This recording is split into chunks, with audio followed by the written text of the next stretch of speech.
أبدأ القول باسم الله ذي يفريج الهام، السميع العليم الفرد بالحوالي علام.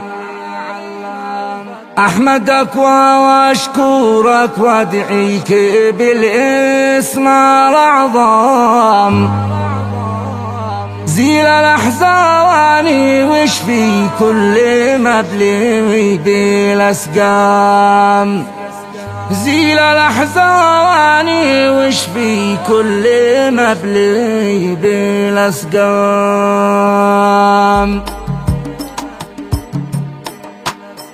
أبدأ القول باسم الله ذي يفريج الهام، السميع العليم الفرد بالحال علام. أحمدك وأشكرك وأدعيك بالاسم الأعظم، زيل الأحزان واشفي كل مبلغ بالأسقام. واكتب العافية واحسن لنا كل مختم، واستر العبد واغفر له ذنوبه والآثام.